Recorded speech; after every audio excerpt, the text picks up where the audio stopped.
Hello, thank you for joining me as we ring in 2026 with new slides and Google magic. As you know, on the BenQ boards, you have access to many of the Google apps directly on the board. You can see on my board, I have easy access to my Google Chrome, Google Classroom, and Google Drive. But maybe you use a lot of the other Google apps as well. You can tap on the app waffle at the bottom center screen, and you can easily click and drag all of those Google resources that you use every day. You can drag and drop to your home screen, or you can even drag and drop to the taskbar. This is a great way to easily access all of the different types of formats and resources that you use in Google. One thing you may not know is that we now have a new Google Slide integration with EasyWrite. When you open the EasyWrite Whiteboard app and tap on the Import Media, you'll see a Google Slides icon. This Google Slides integration is going to allow you to bring in a Google slide. You can bring it in as a static image, so every slide is just an image, or you can bring it in as objects. So all those lessons that have different drag and drop activities, you can easily bring in through the Google Slide integration. When you first click on it, if you haven't already logged in to the Google Drive app on your board, it is going to prompt you to log in. If you've already logged in with your account, then you just tap on your account and it will continue to log you into your Google Slides. Now you can scroll through your various slides resources and pick the one you want. I'm going to import this Google Slides, and it's going to give me the option import as image or import as objects. If I don't have any objects or I don't have anything that I want to click and drag or move around, then your best option is to just bring in an image. When you bring it in as an image, it allows you to still annotate and use all of the whiteboard tools at the same time as going through your Google Slide. In this example, I'm going to show you what it looks like when you bring in your objects. Now, every Google Slide presentation is built a little bit differently. They all have different fonts and different resources. Some resources may not all be available, but it will automatically format the slides to fit the needs of EasyWrite. Once you tap import, it will ask you if you want to import all pages or just some. In this case, I don't need all 15, so I'm going to uncheck select all, and I'm just going to bring in a few of the resources that I want to access. Tap OK, and it's now going to import my 4 slides. Now you can see my Google Slide presentation is inside of my EasyWrite. I'm not annotating or changing the original Google Slide presentation. That still exists in my Google Drive and as a slide. This just brought in a copy of those resources. Now this activity in particular does have some drag and drop resources that were off to the side in my Google Drive. So I can switch over to the select tool, I can zoom out, and now you can see that I have some of these drag and drop options. So if we have an assembly on January 5th, I can drag and drop my resources over to my January 5th page. You also have some working room as well. You can zoom in and out and move things around to fit your needs. As I go through, again, this was another slide. This has the reveal icon. So if you want a student to come up and remove the date, so as you're tracking the date, they just move this out of the way and every student gets to come up and reveal the date. All of those, it recognizes them as objects and now they're easily movable. Another way to get your Google Slide presentations into EasyWrite is doing it directly from the Drive app. When using the Drive app, you can actually send any of your Google documents from Drive into EasyWrite. So whether it's a Google Doc, Google Slides, Google Sheets, or even a PDF or an image, all of those resources can be easily sent directly from your Drive into EasyWrite. So if I want to send this Google Slide, there are 3 dots all the way at the end. When I tap the 3-dot menu, you're going to see send a copy. And now it's going to give me some options here at the bottom. I can actually send this directly into EasyWrite, and it's going to function very similarly to how I imported through the slides integration.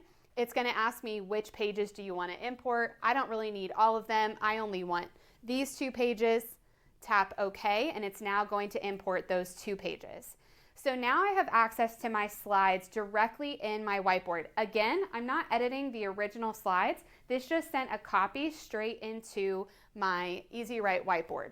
So now I can zoom out. Maybe I want to use my reveal tool to cover up some of these resources. Maybe I don't want my students to see the answers just yet. I can use a couple reveal tools. So now I can enhance my lesson. Instead of just using the slides in the Slides app, I can bring it into EasyWrite, and I have access to all of my tools and resources to make this lesson even more engaging. Now my students can come up and they can write directly on the board. So now if we're doing the missing pattern, I can use all of my whiteboard space and my students still have the reference point. They can show their work as we go through the next slides. Now, when I go back, so I selected the numbers at the bottom and it's going to show me all the slides in my workbook right now. When I go back to that last slide, my annotations, my reveal tool, everything is still there because again, I sent this into EasyWrite and all of those annotations and resources are going to stay. That is exactly the same for not only slides, but also other resources. So if I have a PDF that I want to use as well, same thing. I tap the three-dot menu on the right side, send a copy to EasyWrite. And again, it's going to ask me which pages do I want to import. I can do the whole lesson. I can do just some pages. In this case, I'm going to do 2 pages. I can bring in those 2 pages and it just added to my whiteboard lesson that I was already in. So now I have 4 pages because I just brought in those resources that came directly from my Google Drive. The easiest way to use the Google Apps on the board though is just using the Google Apps. So while you may want to enhance some of your lessons and have more students participating and taking ownership of that lesson and utilizing the whiteboard with the integration of Google is the perfect way to do that. But sometimes you just want to have a lesson on its own.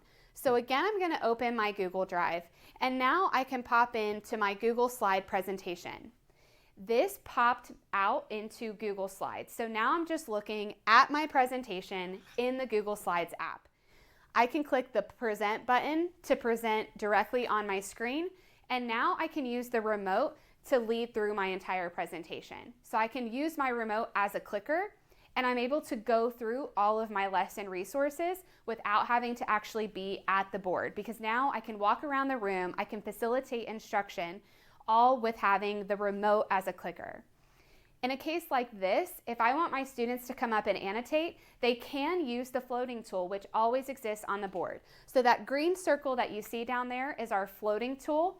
If you aren't using your floating tool, be sure to check out the webinar episode on the floating tool and all of the features to learn how to customize it, change the color, and learn all the things it can do to help you teach.